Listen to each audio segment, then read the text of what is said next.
Welcome to third part of homework out series. र आज मैले भन्न गइरहेको एक्सरसाइज चाहिँ हामीले ट्युसडे र फ्राइडे हान्नुपर्छ। ट्युसडे र फ्राइडे हामीले टार्गेट गर्ने मसल भनेको चाहिँ लेग र शोल्डर हुन्छ। लेगको फर्स्ट एक्सरसाइज चाहिँ हाम्रो बडी वेट स्क्वाट्स हुन्छ, जसको चाहिँ 15 रेप्सको 3 सेट हान्नुपर्छ, जसले चाहिँ क्वाड्स, हामस्ट्रिङ्स र ग्लुट्स सबैलाई टार्गेट गर्छ।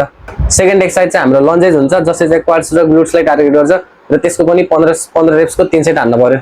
लेगको थर्ड एक्सरसाइज चाहिँ हाम्रो बल्गेरियन स्प्लिट स्क्वाट्स हुन्छ, जसले चाहिँ ग्लुट्स र क्वाड्स टार्गेट गर्छ र त्यसको पनि हामीले 15 रेप्सको 3 सेट हान्नु पर्यो।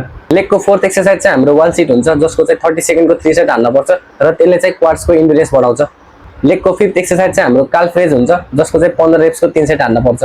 लेग्सको लास्ट एक्सरसाइज चाहिँ हाम्रो जम्प स्क्वाट्स हुन्छ, जसको चाहिँ 10 रेप्सको 3 सेट हान्नु पर्छ। अब कुरा गरौँ सोल्जरको, जसको चाहिँ टोटल 4 वटा एक्सरसाइज छ। सोल्जरको फर्स्ट एक्सरसाइज भनेको चाहिँ पाइक पुसअप हो, जसको चाहिँ 10 रेप्सको 2 सेट हान्नु पर्छ।